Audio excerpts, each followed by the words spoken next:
Thank you. Darling. Thank you. Yes. Thank you, Melbourne. We are back. We are back.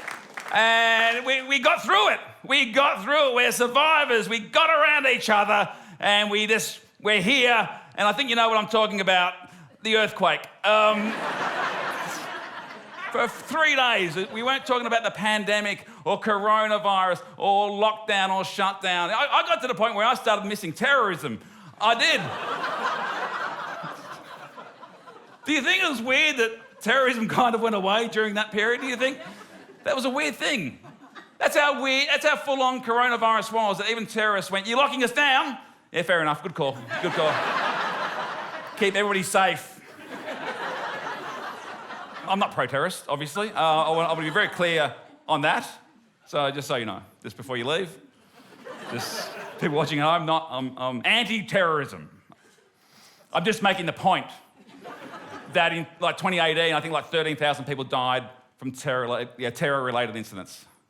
Last 2 years, 5 million people have died of coronavirus. Yeah, that's. All I'm saying is, the pandemic is Mother Nature's way of saying to Al Qaeda, "Hold my fucking beer." Okay, that's all I'm saying. So, just when at the point where I got sick of talking about COVID and hearing about COVID, I got COVID. Yeah, I got COVID. It's okay. My positive result came through days ago. You're fine. I'm double vaxxed and got all the antibodies in me. I'm basically one of the more immune people in the world. I'm basically an Avenger. I'm like Captain COVID right now. I could lick a Bay Marie at a Wuhan wet market and it'll be fine. They will probably kick me out. I imagine they're clamping down on that kind of stuff at the moment, but I'm fine. So I let everybody know that I had COVID towards the end of my quarantine, just to let more people were getting it. I want people to think there's no shame in getting it. You'll be okay. My symptoms were mild. I was double vaxxed. Yay, science. Lots of lovely people. Glad to hear you're okay. Thanks for letting us know. Yay for science too. Then about 24 hours after that, there was another group of people. And they weren't as au fait with science. And not everyone was, weird or angry. Some people just wanted to put their point across. But there was a section of people who seem to live their lives in capital letters. And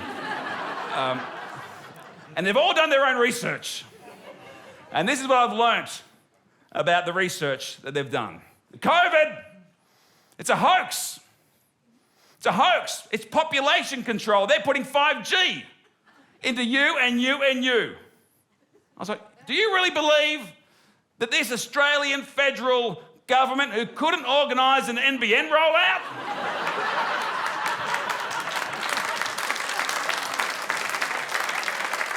they are giving us free 5G and not taking any credit for it? Now, by the way, if Scott Morrison can organise my bloodstream to become my own personal hotspot, he will get my vote every 3 years for the rest of my fucking life. Seriously. I know we're fucking up the planet, but if I could be on the Monash in an Uber, going through tunnels while still watching Yellowstone on an iPad, that's a fucking win. I can't argue with that. They came up with the vaccines too quickly. It's too quick. It all happened too quick. It only took 9 months. The vaccines only took 9 months to make. I said, you only took 9 months to make, you dickhead. We all took 9 months to make. And these were done in scientific controlled labs. That's where the vaccine were made. You were made in the backseat of a Toyota Corolla. Thousands of scientists worked on this. 2 people fucking worked on you. Makes no sense. Somebody said to me, actually, this is somebody in person, they said, fun fact. Fun fact. Your immune system is all you need. And I thought, well, you're wrong. Immune system's amazing, but the pandemic doesn't begin if our immune systems are so amazing and all we need. Because the virus would come in to patient zero and they would just Bruce Lee the fuck and just go, get the fuck out. And no pandemic, okay? First point. Second point, wasn't a fun fact. We need to keep facts fun. I'll give you a fun fact, unrelated to COVID. Did you know that Ian Fleming, the author of the James Bond books before they were movies, also wrote Chitty Chitty Bang Bang? See? That's a fun fact. It's also ironic because Titty Titty Bang Bang describes the plot of every James Bond movie.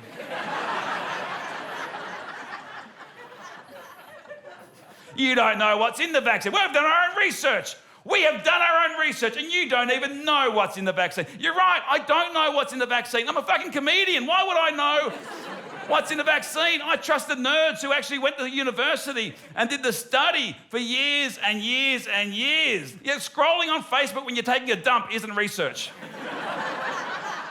I trust the nerds. When we were out drinking in suburban parks, drinking cast wine, the nerds went to work. When we were throwing up in our mate's pot plant because his parents were at Fiji for a week, the nerds went to work. When we went to blue light discos, hoping to finger a girl called Nicole, to blister in the sun, the nerds went to work. We trust so many people. I trust a pilot to land a plane. I trust my mechanic because they've done years of research. And yeah, I never check, to be honest. But he's wearing overalls. You don't know what's... Of course I don't know what's in the vaccine. You could tell me what's in the vaccine and I would have to look up those words to find out what those words are. It's not like... They're not simple ingredients. It's not like, Pete, do you even know what's in the vaccine? No, tell me. It's chicken stock, garlic and sriracha. The side effects are bad breath and fucking a burning sensation in your arm. It's not a recipe. I'm not going to take it home and... It's not Jamie Oliver's 15-minute vaccines. You don't even know. We've done our own research. We have done our own research, and you don't even know what you're putting into your body. Do you know how many dim sims I've had in my life? I reckon I once had a fried dim sim in Kalgoorlie that fucking blinked. It was delicious. I don't even know what's in my meals when I go to a nice restaurant. Most of the words on menus, I don't understand what the words... But I'm not going to ask questions and hold up everybody's meal. I hate those people. You get there and they're like, oh, you guys order first. That's the fucking sign. You guys order first. I'm still looking. I've been here for 45 minutes, mate. Seriously. Yeah, a few questions. Confits. What's confits? Okay. Consomme.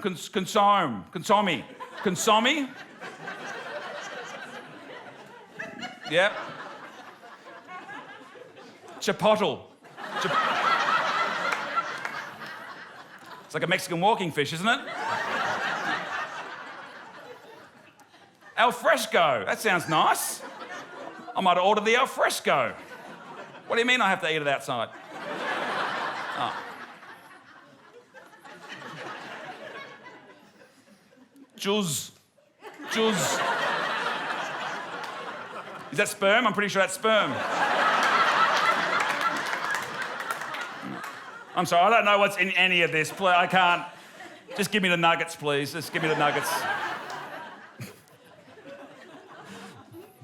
By the way, if anyone is sitting next to you and they're not laughing over the last 5 minutes, they're probably not vaccinated. And you probably get tested after the show immediately. Oh. You know who I feel sorry for? I feel sorry for preschoolers in Greece who are fucking just learning the alphabet. How triggering.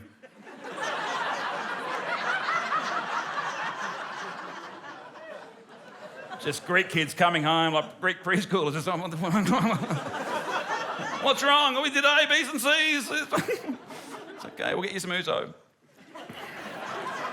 They start drinking young over there. So another accusation that has been made at me is that people say to me, Helliar, you clown.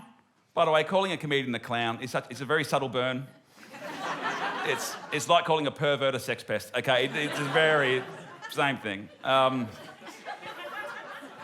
So, Helliar, you clown, you've been paid by Pfizer. You've been paid by Pfizer to speak out for Big Pharma. Now, I haven't been paid by Pfizer. If there's anyone watching, I will happily accept Pfizer's money.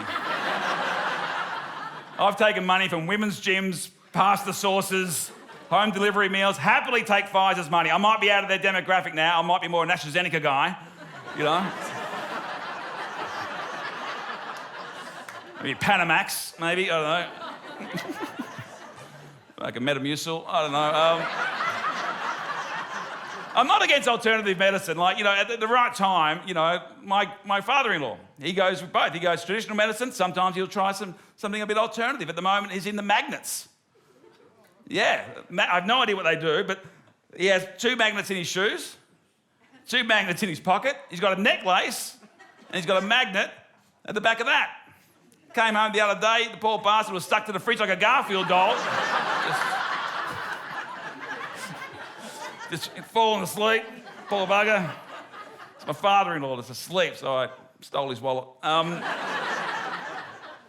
So, he's a pusher, though. He's a pusher. He does. He pushes shit onto me. I don't know how he heard it, but I said to my wife, I said, got a bit of indigestion.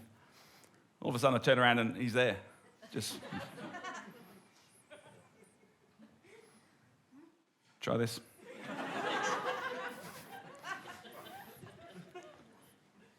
What the fuck is this? My Lanta.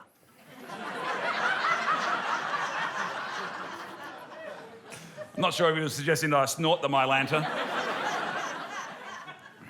How old do you think I am? I'm not My Lanta. And I had it, and it fucking works. It works. Really cleared up. Happy to promote My Lanta. That reminded me when he was giving me these pills. Before the pandemic, one of the big issues was actually, people overdosing at music festivals. So I came up with an idea. In that moment, I came up with an idea. It's like a 2 birds, 1 stone idea, okay? What I believe, because euthanasia has been, legalised, and what I think should happen is, if you want to register for euthanasia, you've got that time of your life where it's the end is near, then you should have to do 3 months at a music festival. Because it'll either be the last day of your life or the fucking greatest day of your life. It's going to happen. So in March 2020, I was at home and I was lying in bed with my beautiful wife, Bridge, and we had just made love. And thank you very much. That wasn't a very long applause. In fact, there was only one person who... I feel like you're sex-shaming me. No, we did that. It was beautiful.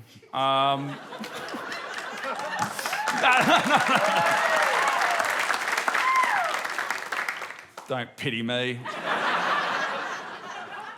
So we started having actually a very honest chat about our sex life. And I made a suggestion to help improve our sex life. It's a very vulnerable thing to do. And this was my suggestion.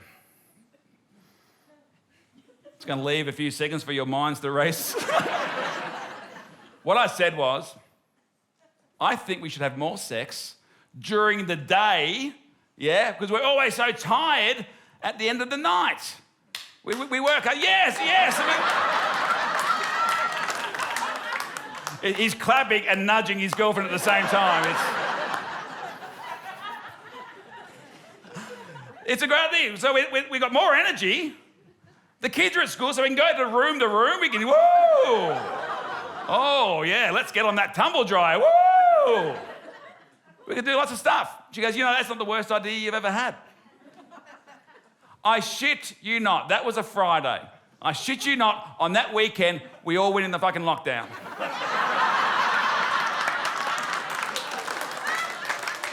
The kids have barely been back to school. I may be the only bloke in the world to be cock-blocked by a fucking bat.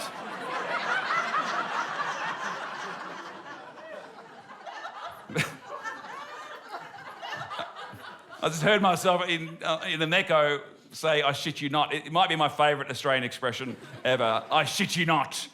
Because I feel like it's as close to Shakespeare as we get. It's Barry Shakespeare. Darren, do you shit me? Trevor, I shit you not.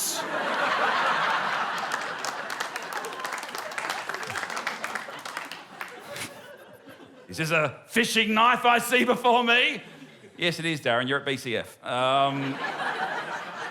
So it's all good now, though. You've got back on track, and it's pretty good. Sex life is pretty good at the moment, and pretty rigorous as well, I have to say. And my wife is a beautiful woman, and she's much healthier than I am. I'm not as fit as I used to be. Yeah? That's a lie. This is as fit as I've ever fucking been. Yeah, I was the only kid in grade 6 to have a dad bod. I once ate a packet of TikTok biscuits so quickly I actually travelled back in time. That's for the younger members. Yes, before your thing, TikTok was a delightful, time-informing biscuit. So I said to her, "Can we, this is great. I feel like we got more energy and we're having some good times in there." But I'm like a footy coach. Just take it one fuck at a time. No. So I said, what we need to do, I think we need safe words, because I'm going to have a heart attack. I'm going to have a stroke. You're fine, but I'm going to have a stroke or something. So she goes, okay. And we both came up with our own safe words, yeah? You want to hear our safe words? My safe word, which I thought of all by myself, is ombudsman. Because I figure if it works at Telstra, it might work in the bedroom. And my wife's safe word, or she got a safe sentence, and her safe sentence is, okay, that'll do now.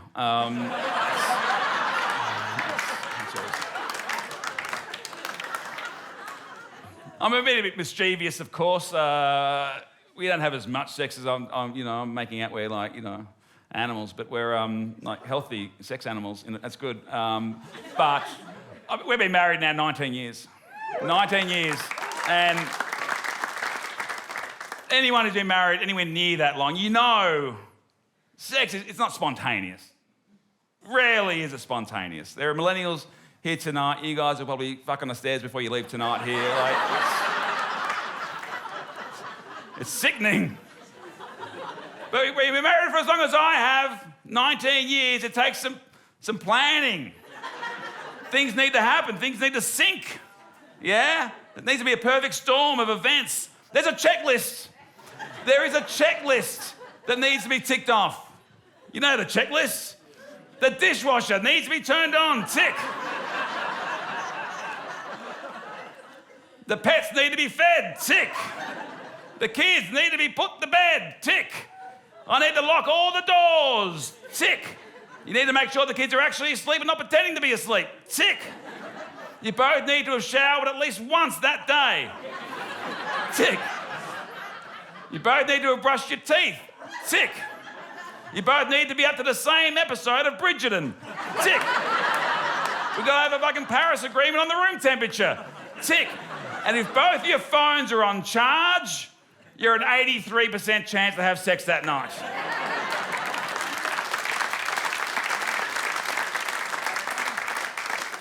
And if you are in the Helliar house on a Thursday night, or the Helliar bedroom, the master bedroom, more to the point, it gets pretty steamy once those things are ticked off. We are there and we are...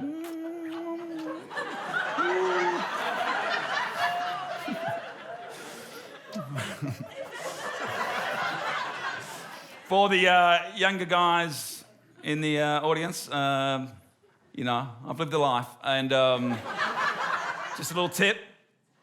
The ladies love it when you do that. They love it. They love it. Especially if you have a sponge and you're wiping a bench. They love that more.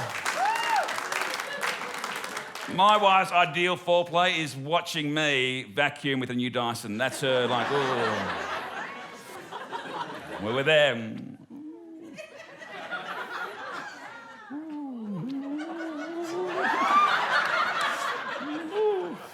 Now, I should point out, like I want to be very clear on this. It is very difficult to mime lying down sex when you are standing up, because this is definitely not standing up. We're not like, this may shock you all. But Peter Helliar has never been a stand up and fuck kind of guy. I just can't. I've got a fucking bad back. I can't. Who really fucks up against a wall? That's bull. It's movie magic. It's bullshit. Showers? Nobody fucks in the shower. Surely it's all slippery. I need the bed. If I fall over, I'm safe. It's like my dick knows. My dick, if it gets further away from the bed, it gets nervous. It's like, it stops. Take me back to the bed. It's like my bed is Dublin and my dick is Guinness, okay? And we're there. Ooh. And then she may lean into me and say these beautiful words. Sweetie, okay, before we get into it, have you taken the bins out? Fuck, so the bins! And now we've got 4 bins now, 4 bins. We've got red, yellow, green, and purple. The other day I came out, I take the bins out, I nearly shat myself, seriously. I thought I was going to get fucking mugged by the Wiggles. Fucking...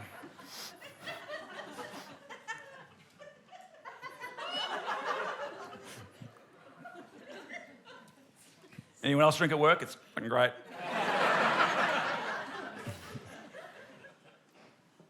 So, we got 3 boys, 3 good boys, 3 really good boys, very proud of them. Their ages are 19, 17 and 13, and they're good boys. And our job, my wife's job, is to turn our good boys into good men.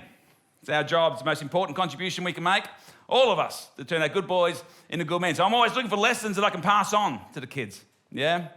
I don't care where I get it from. Books, conversations, TV. I got one from Instagram a little while ago. And they said this was a tile, was something, I forget what it was, but it said these words. It said, the standard you are prepared to walk past is the standard you are prepared to accept. Now, I thought, I like that. I'm going to claim it as my own and pass it on to the kids, okay? So basically what it's saying, if you could walk down your street and maybe there's a pothole, and instead of actually doing something to fix the pothole, you just keep walking past it.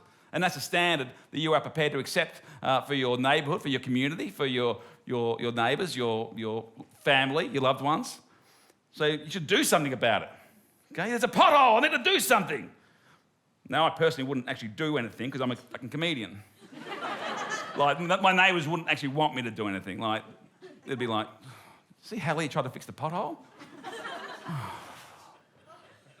What did he do? He just poured dried pasta in there.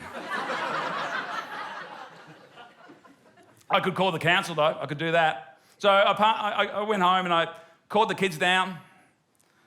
I said, kids, get down here. Papa's got a lesson. Guys, I've been thinking. And when I was thinking, I thought, I reckon the standard that you are prepared to walk past is probably the standard that you are prepared to accept.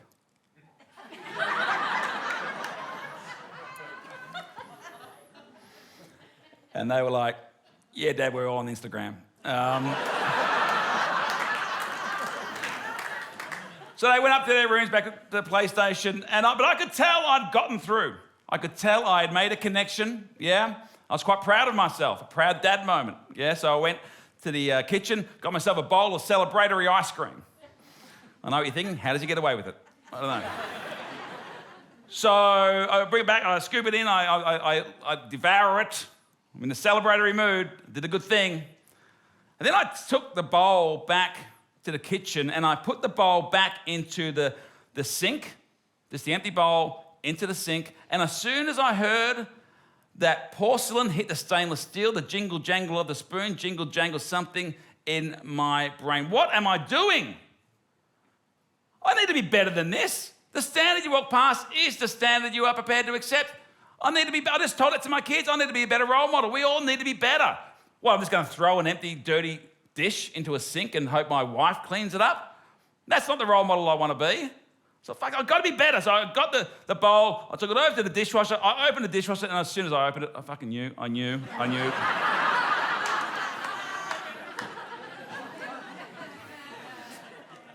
That steam just hit me.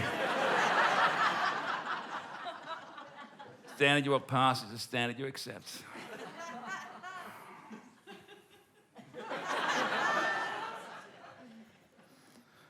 But I'm fucking tired. Okay. Middle of the night. I hear a scream. Ah! I'm bolt upright. My wife's not in bed, but there's a light coming down from the hallway. I run down. I find Bridge. She's standing at the sink. She looks like she's had like a fever dream or something. She's just like a sheen of sweat. So what happened? She said, who left the bowl and the spoon in the sink? Because what happened, well, it wasn't the bowl wasn't the issue. But when you put a spoon in the sink, and it hits it at the right angle, your sink becomes like the fucking Bellagio fountain. Who left the spoon in the sink? It's the kids, obviously.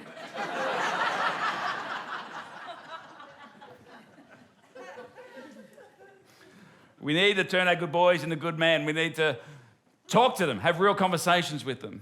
You know, we need to have that birds and the bees chat. It wasn't a long chat with my dad. This is the exact words my dad used when he told me this is our entirety of our sex talk over our lifetimes, okay? I was in the bath, just, me, Mr. Matey. It was important, a bubble bath. I wasn't a weird neighbour. These are the exact words my dad said. It gets hard when you think about girls. End of conversation. We need to be better than that. He didn't mention anything about attitudes towards women, about gender, about sexuality, about masturbation, pornography, consent. We need to talk to our boys about consent, yeah? This is my attitude towards consent. And this is a special kind of silence. This is... I know you weren't coming here today going, I hope Pete tackles sexual consent.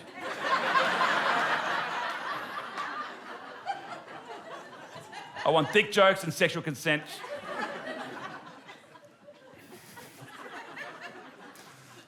That silence was like, it was like a ninja driving a Prius. That was...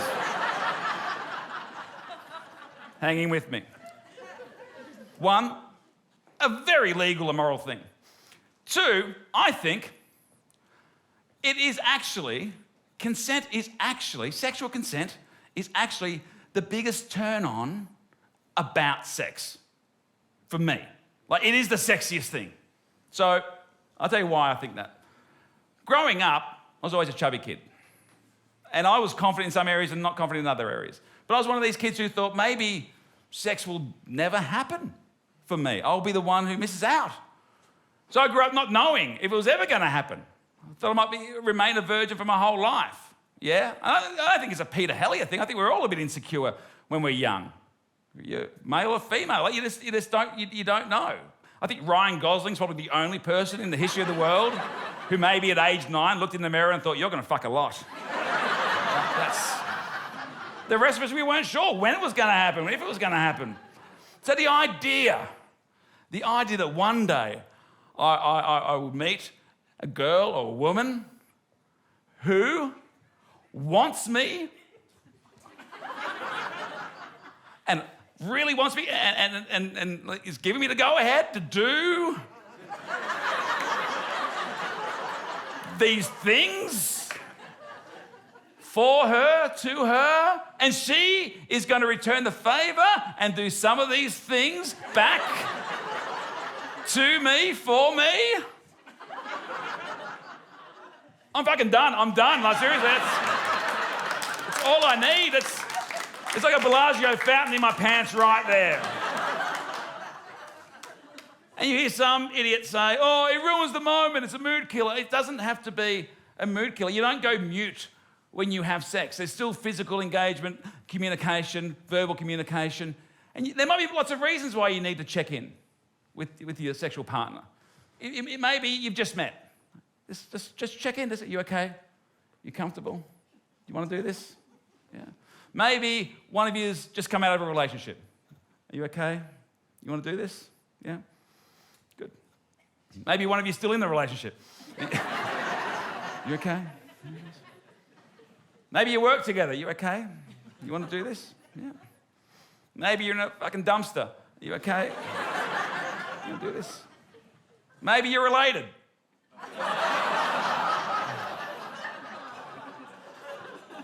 Are you okay? Because I don't think I want to do this anymore. I said to Bridge, if I said that to you, like if I actually kind of leant in and said, are you comfortable?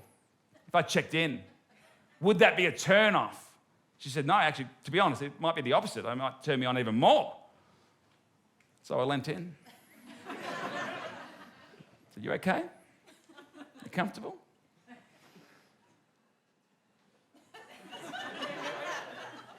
You want to do this?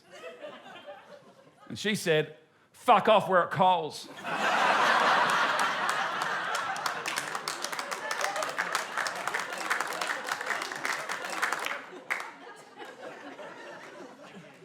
We need to also empower our girls. I don't have daughters, but I have nieces, and I'm sure there will be girls who come into our lives, maybe through our boys, who knows, maybe not, I don't know.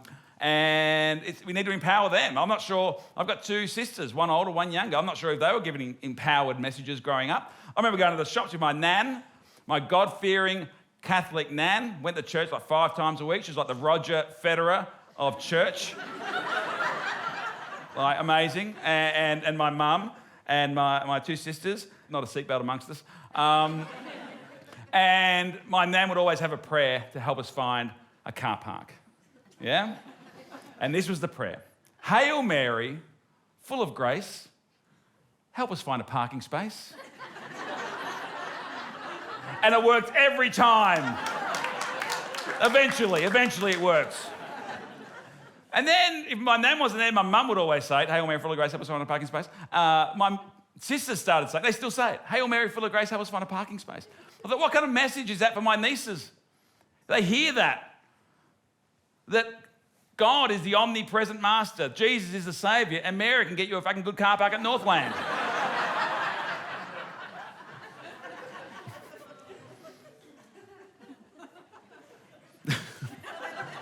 We need to do better. So, recently I was on pre-pandemic, I was on a train. And there weren't many people on the train. It was in the city Loop in Melbourne. And there was about 4 or 5 people on the carriage. So there's about, I don't know how many seats, 60 seats in the carriage maybe. There's 5 people on. And I sit down, got my headphones on, just living in my own world, yeah? And then after about a station or so, there's a guy who gets up. He kind of sees me and he kind of gets up, he starts walking towards me and he sits right down next to me. Lots of empty seats. And he sits right next to me. And that was a very comfortable experience for me. And I could see at the corner of my mouth, he was kind of talking and kind of like talking like this. So I took my headphones off and I said, I'm sorry, mate, were you saying something? And he said this.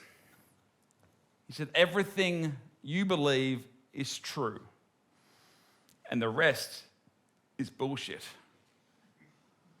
I thought, he knows me. But then he said this, and vice versa.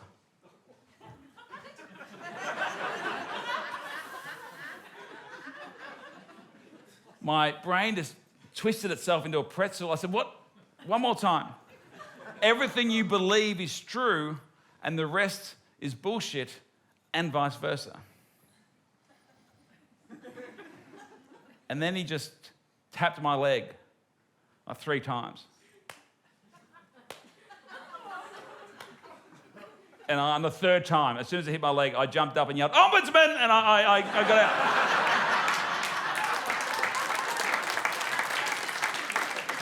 And I dismissed him as a crazy person, as I'm sure a lot of you would too. And then I started thinking about what he said, and I think maybe there's something, maybe he's a genius, maybe there's something to this idea that everything I believe is true and so is the opposite and vice versa. Like, we're just going around in circles. Everyone's angry and arguing. Everyone wants to know, are you left? Are you right? And I don't know what we're doing anymore. I don't know. Everyone's trying to win not only arguments, they're trying to win discussions. Everyone's so angry. Like in the 90s, if you were angry, I reckon you knew why somebody was angry. You just knew. Be like, why is Stuart angry? Oh, he had a botched vasectomy. You know, that's... Yeah, fair enough. What happened? I went to a dentist and... Why did he go to a dentist? He did his own research and everyone's so angry. And this Asian hate that's come out of the pandemic. People abusing Asian people on the streets all around the world, New York, London, Melbourne, because a Chinese bat started this pandemic. Allegedly. I don't want to get sued by a bat. But people, it makes no sense. We don't even know. It was a bat in China. Maybe it was a Canadian bat on holiday. Just, I'm out and about, you know, like just having fun. It doesn't make sense to abuse somebody because an animal from their country started a pandemic.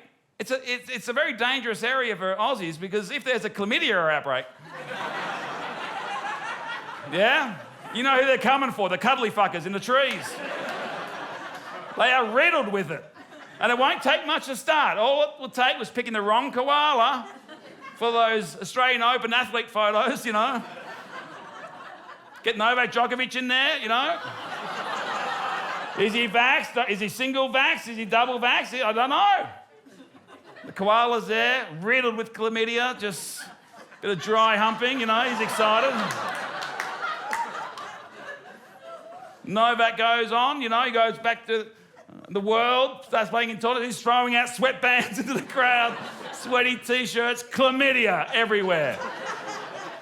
Yeah, and there's no vaccine for chlamydia, and I'm pretty sure we can rule out eucalyptus.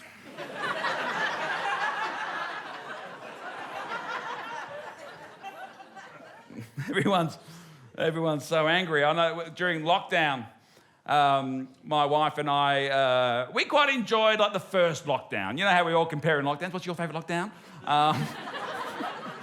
We liked 1 and 2. And I think it was during 1 that we started doing this thing. It was my wife's idea, where we started doing pub crawls around our house. Originally, it was just for us. Then we posted it one day, and people really liked it. So we started posting them each week. Each weekend, we would do a pub crawl, dress up different rooms in the house. It was a lot of fun. A lot of people gave us really lovely feedback that kept them entertained during the pandemic. I'll give you an example. We went to one little bar called Downpour. That was us in a little Downpour. Really swank little bar we found in one of our bathrooms. Then we missed going to the snow, so we went upstairs and we hit the slopes.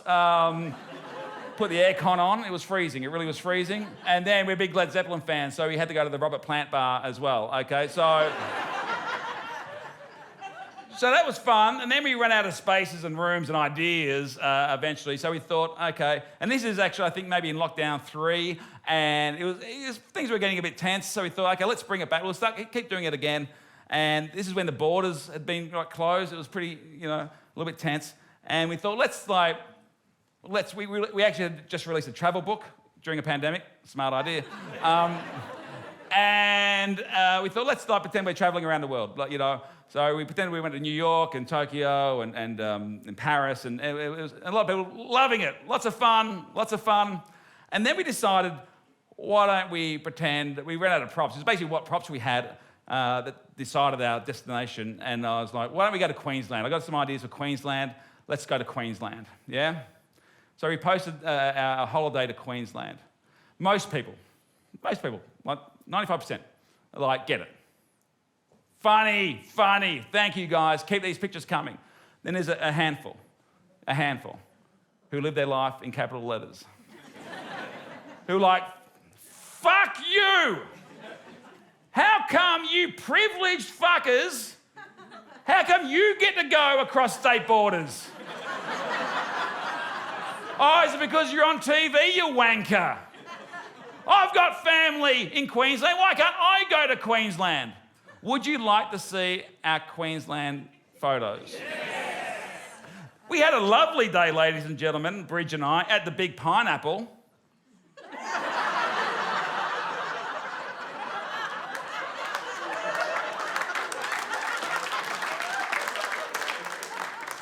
That is literally a pineapple in our driveway.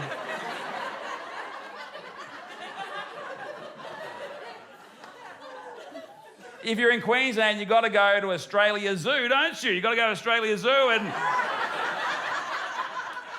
How come you... But we got fucking finger chlamydia from that.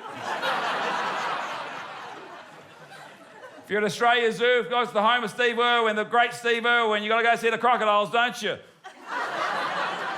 People go, how did you get into Queensland? Don't ask how we got into Queensland. Ask why there's a handle in the middle of the fucking crocodile's head. When Serena Williams won the Australian Open and a few months later it was revealed she was pregnant when she won the Australian Open, I got on Twitter and I made a joke. Great joke. Very funny joke. I'm about to tell it to you. I don't usually preface things by, this is a great joke, you're going to love this one. But I said, Serena Williams won the Australian Open whilst pregnant. Yeah? And she still had less mood swings than Nick Kyrgios. Yeah. It's a cracker. It's a cracker. Massive reaction, people retweeting, laughing, like commenting, like mainly women were commenting. And it was great. I was so taken by the reaction, I don't usually do this, I actually scrolled down, I thought, this has caught fire. And I found one person who didn't like it. One person. So, it wasn't Nick Kyrgios, no. I was hoping you didn't see it. One person. Some people just want to be offended. It was a man. He was offended. And judging by his profile, a single man who lives at home. And he said, oh, hilarious. Another sexist joke from a white, male, Australian comedian. Well done. Now, I'm not sure about you, but I think the well done was sarcastic.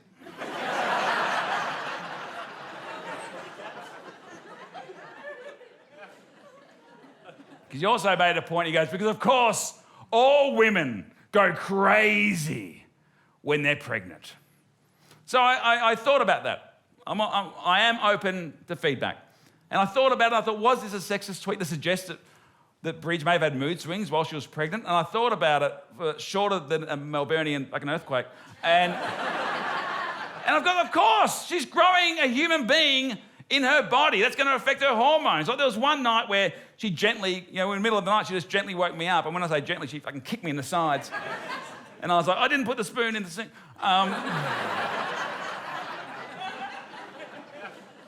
And I said, what's wrong? What's wrong, sweetie? What's wrong? And she was upset. She was like,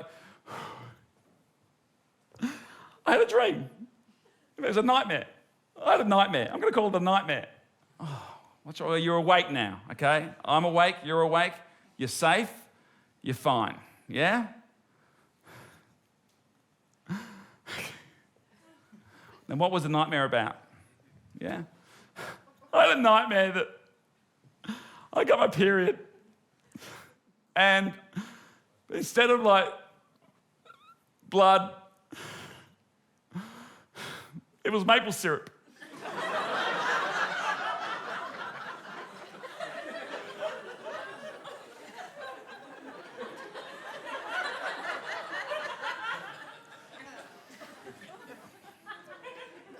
I mean, it's not the worst thing, is it? No, that's not the worst thing. The worst thing was I couldn't find any pads to clean it up. And then I said,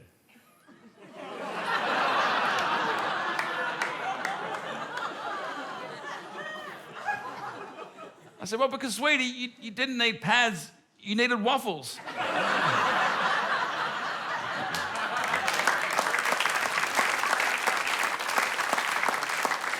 Now, the guy on Twitter would have been offended that I said that, but I'm married to my wife. She knows, I was a comedian when she met me, but she knows who I am. So I laughed, she laughed, and then I went back to sleep. And then about like 20 minutes later, there all of a sudden I felt this jar of Pond's moisturiser cream stuck up my asshole.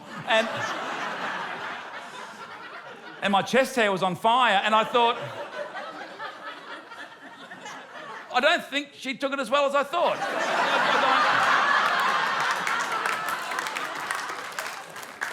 By the way, my wife knows everything I say on stage. Obviously, we're recording this as a TV special, so she knows everything. So it's fun. But this is the one routine where she just, I said, is it okay? What do you think? And she goes, yeah, I get it. It's funny. It's just, I don't want people. I don't want people thinking I'm a pad girl.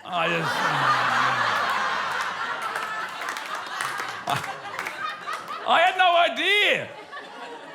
Pad girls, tampon chicks, I didn't know there were factions. It's like, we're the tampon chicks. Ooh. And we're the pad girls.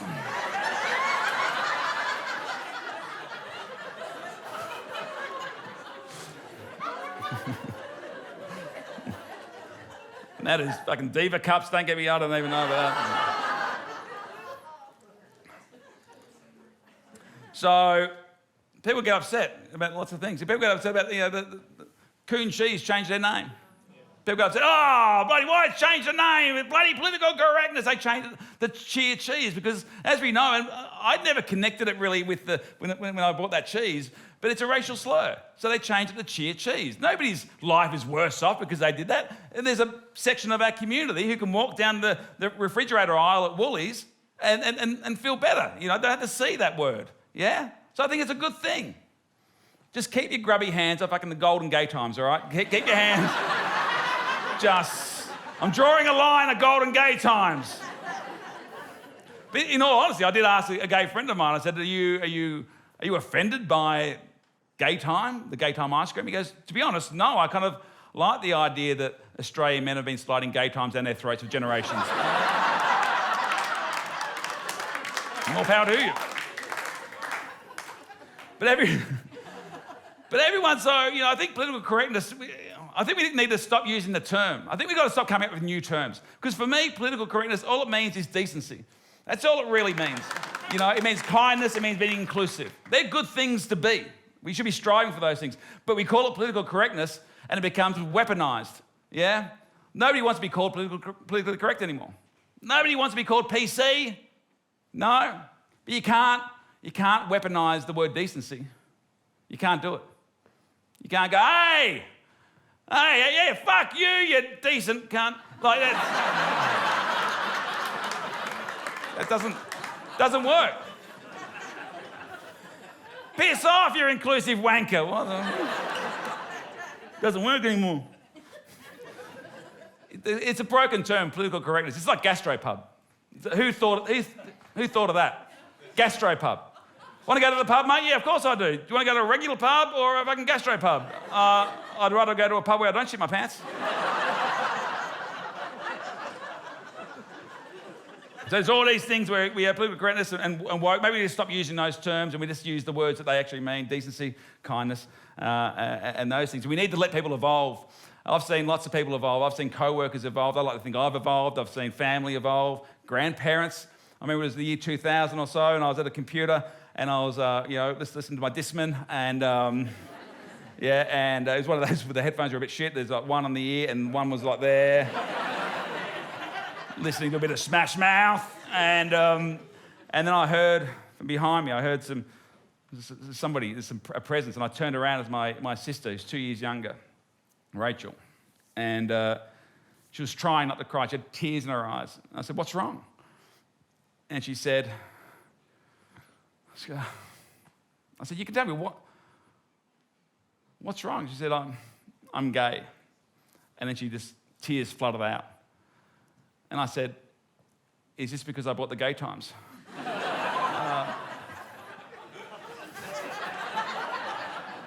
I didn't say that. I gave her a hug. I said, "I love you." I said, "I had a suspicion, but it was up to you to come out. And I love you, and you are loved." She said, "I'm worried about losing my family." I said, "That won't happen. Mum and Dad love you. Your sister, your brothers love you. You are loved. She goes, I'm worried about Nan. God-fearing Roger Federer Nan. I said, Nan will be okay. Nan's stronger than you think. Nan will be able to handle this, yeah? She will be able to handle this. And if she doesn't, well, she'll be dead soon.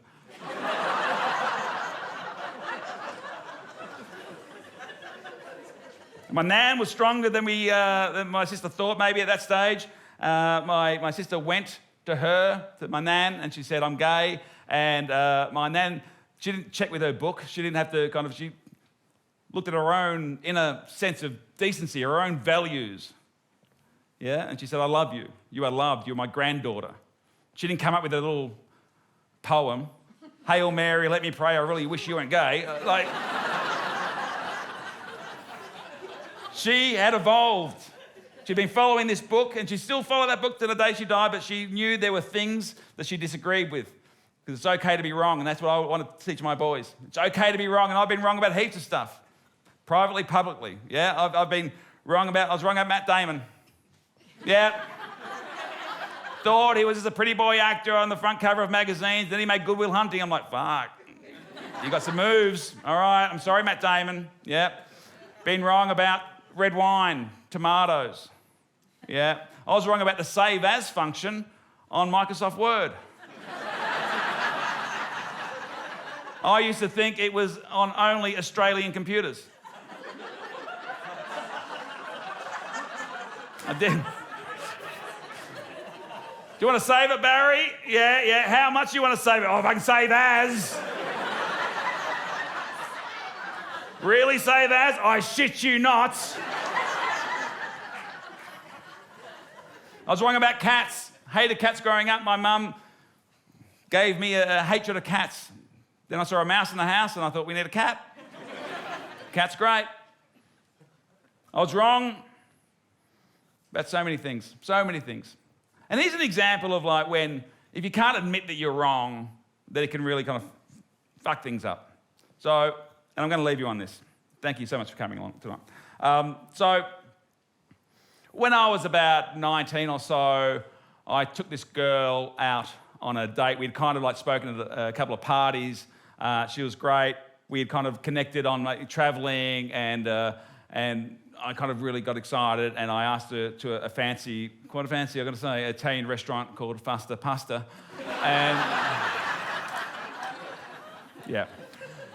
And we were there, and she'd travelled before, and I'd done a little bit, I just got back from overseas myself, and I was like, maybe if this works, we could travel again together. I started getting ahead of myself, and I tried to impress her. She was quite cultured, more than me, and so I was trying to, do all the right things. I ordered for her, which is not cool now, but it was back in the late 60s, and I was like, oh, yes, Tagliatore. Was that the nuggets? The nuggets, thanks. So it got to the point where we were just having a conversation. It was going pretty well. And I said, to impress her, thinking about travelling, I said, you know what? I've always loved the idea of going to Italy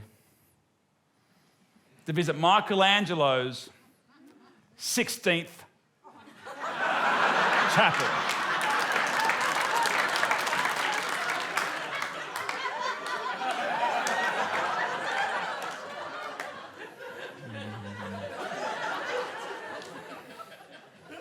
She was lovely. She said, yeah, I would also love to go to Italy and visit Michelangelo's Sistine Chapel. Yeah. Yeah, I really want to go to Italy and visit Michelangelo's 16th chapel. And she was quite lovely about it. She just went, okay. Out of interest, do you want to visit his other 15 chapels?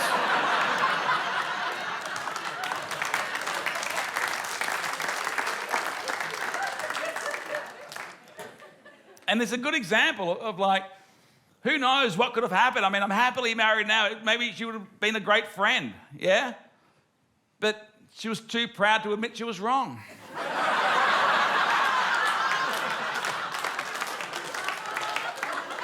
And people say, Pete, hang on, how were you so confident that you were right with the 16th chapel thing? And I said, well, I did my own research.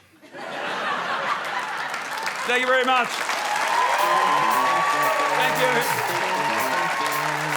Thank you. Thank you very much.